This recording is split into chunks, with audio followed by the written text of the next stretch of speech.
तो हेलो गुरु, वीडियो करते हैं शुरू। तो क्या ही गजब का वीडियो होने वाला है, तो इस वीडियो को पूरा अंत तक देखना। क्या ही मज़ेदार होने वाला है इस वीडियो को। तो आप ये देख सकते दोनों कुत्ता ने क्या ही गजब का खेल खेल रहा है। छोटा कुत्ता तो और देखने में क्या ही क्यूट लग रहा है। तो बने रहे हमारे साथ और वीडियो को पूरा अंत तक देखना।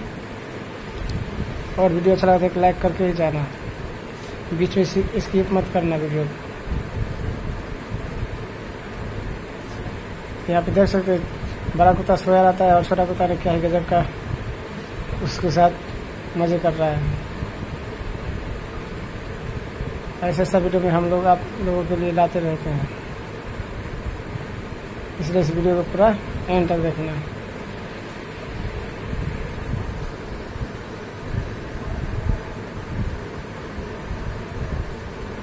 तो आप ये देख सकते हैं कि छोटा कुत्ता थक गया, इसलिए इसको छोड़ दिया और फिर से जाने का प्रयास कर रहा है, जिसके साथ मजे कर रहा है वो देख सकते हैं आप।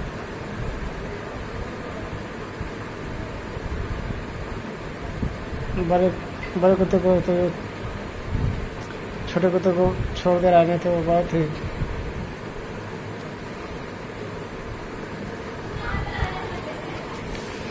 बड़ा कुत्ता को तो तंग ही कर दिया, उसको उठना पड़ा। फिर वो देख सकते हैं आप दोनों कुत्ते ने क्या ही मजे से खेला है। दोनों का गजब का ये खेल देखने के लिए हम लोग बहुत ही देर तक देखे।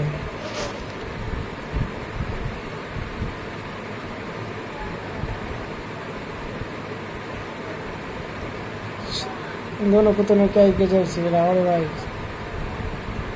बड़े कुत्ते ने अब उसके साथ खेला शुरू कर दिया। तो आप ये देख सकते हैं छोटे कुत्ते ने भाग गया, फिर वो आने का प्रयास कर रहा है। अरे भैया क्या ले लिया मैंने। फिर बड़ा कुत्ता शांत हो गया, फिर देख सकते बड़े कुत्ते ने छोटे कुत्ते को अटैक कर दिया।